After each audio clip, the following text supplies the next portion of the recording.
اللہ ہدایت دے اس کو کہ اگر ایک مرتبہ اللہ کے حکم کے خلاف فیصلہ کرے گا کوئی حاکم کوئی بادشاہ تو وہ فاسق ہو جائے گا، اگر 2 مرتبہ کرے گا تو ظالم ہو جائے گا، 3 مرتبہ کرے گا تو کافر ہو جائے گا، آؤٹ آف باؤنڈری، اسلام سے باہر، کفر کا فتویٰ۔ یہ غلط ہے۔ کس نے کہا؟ کیا یہ فہم سلف ہے؟ یہ تکفیر جو تم کہتے ہو، یہ تم کہتے ہو یہ کافر وہ کافر، یا اور ایک اس کی مثالیں میں ایسے بھی دوں، ایک آدمی جو ہے غلط کام کرا، مثال کے طور پر نماز صحیح طریقے سے نہیں پڑھتا ہے سنت کے مطابق، اب اس کو سیدھا اس کی نماز ہی قبول نہیں ہوتی، فتویٰ لگانا، یا کہیں کہ ایک آدمی کوئی غلطی کر رہا ہے، اب اس کو کہنا کہ یہ کافر ہے، یہ مشرک ہے، اس کو اسلام سے باہر نکال دینا، کیا یہ صحابہ کا منہج ہے؟ کیا یہ صحابہ کا فہم رہا؟ صحابہ نے ایسے فتوے لگائے؟ صحابہ نے ایسے بیان کیا؟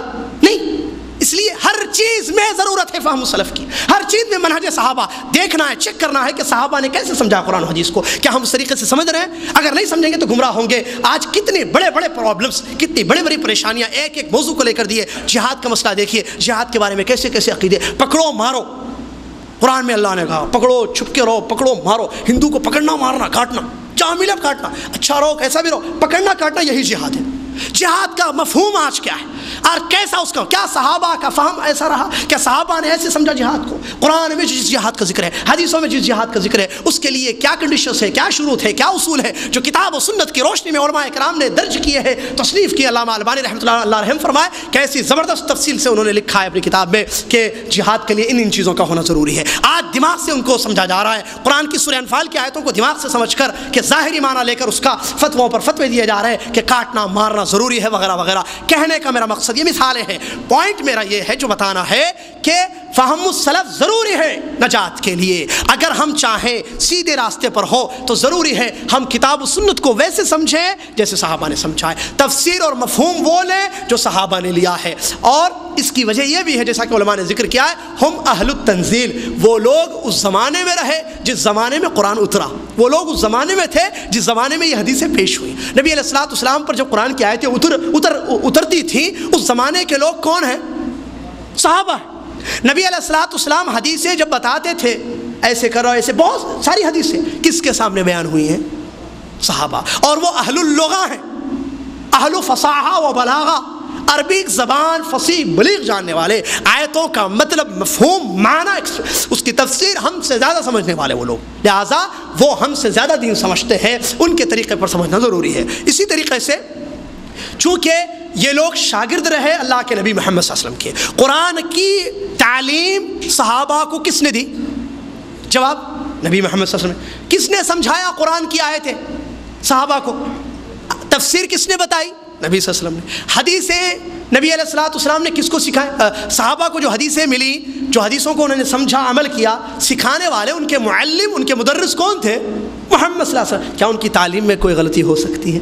ہاں، بعد میں لوگ گڑبڑ کر سکتے ہیں، یہ ذرا اندر کی باتیں میں بتا رہا ہوں۔ آپ پوچھتے ہیں کیا بات ہے؟ وہ بھی مولوی یہ بھی مولوی، یہ کہتا ہے یہ کرنا نہیں ہے، وہ کہتا ہے کرنا نہیں ہے، اس کو صحابہ کا منہج نہیں پڑھایا گیا ہے، اس کو تعلیم دینے والے میں گڑبڑ ہو سکتی ہے، لیکن صحابہ کو جنہوں نے تعلیم دی وہ محمد الرسول اللہ صلی اللہ علیہ وسلم، جن پر وحی اترتی تھی وہاں کوئی خلل نہیں تھا، کوئی گڑبڑ نہیں ہو سکتی تھی۔ لہٰذا آج بھی مدرسوں میں ہو یا کہیں بھی جو صحابہ کے منہج پر تفسیر حدیث وغیرہ پڑھایا جاتا ہے، وہ بچے وہی منہج لے کر نکلتے ہیں اور وہی منہج دنیا میں پھیلاتے ہیں۔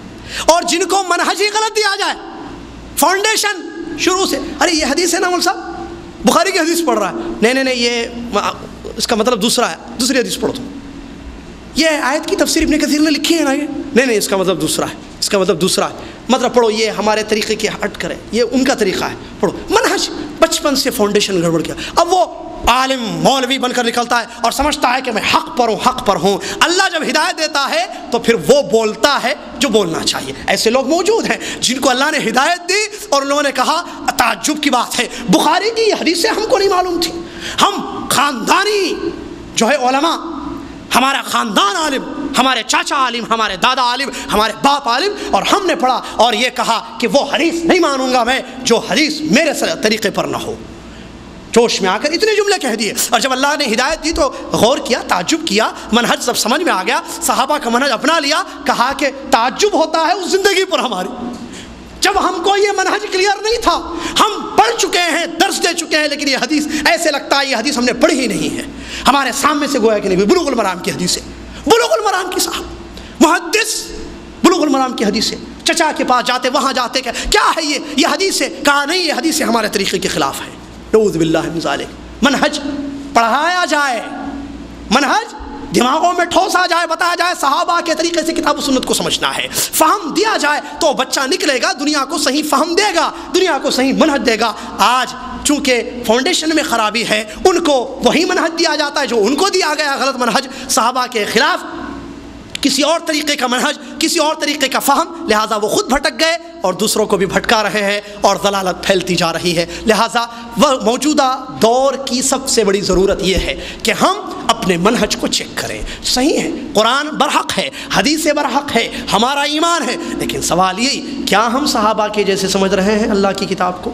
کیا ہم صحابہ کے جیسے قرآن کی حدیثوں کو سمجھ رہے ہیں، نبی علیہ السلام کی حدیث کو سمجھ رہے ہیں؟ اگر سمجھ رہے ہیں تو ہدایت ہے، رضا ہے، اللہ کی رضا ہے اور انشاءاللہ کامیابی ہے۔ اگر منہج ہمارا ویسا نہیں ہے تو ایسی صورت میں پھر گمراہی ہوگی، جیسے قدریہ گمراہ ہوئے، مرجیہ، معتزلہ اور دوسرے اشاعرہ یا ماتریدی فرقے سے تعلق رکھنے والے، عقیدے سے تعلق رکھنے والے لوگ گمراہ ہوئے۔ لہٰذا ضروری ہے کہ اس مسئلے کو ہم سمجھیں، اور اس سلسلے میں الحمدللہ کتابیں موجود ہے، یہ کوئی نئی بات نہیں ہے، علماء کرام نے ہند و پاک کے ہو یا عربی علماء ہو، کتابوں میں تفصیل کے ساتھ اس بات کو لکھا ہے کہ منہج بہت زیادہ ضروری ہے قرآن و حدیث کے سمجھنے میں۔ میرے خیال سے بات سمجھ میں آ چکی ہے، اور اسی کے ساتھ میں اپنی بات کو روکتا ہوں اور اللہ سے آخر میں یہ دعا کرتا ہوں اللہ تبارک و تعالیٰ اس اہم موضوع کو سمجھنے کی توفیق عطا فرمائے۔ اللہ تبارک و تعالیٰ ہمیں اس بات کی توفیق دے کہ جیسے تو نے کہا ہے ویسے ہم تیرے صحابہ جن کو تو نے اختیار کیا نبی محمد صلی اللہ علیہ وسلم کی صحبت کے لیے، ان کے طریقے سے ہم دین کو سمجھیں۔ اللہ تبارک و تعالیٰ سے تجھ سے دعا ہے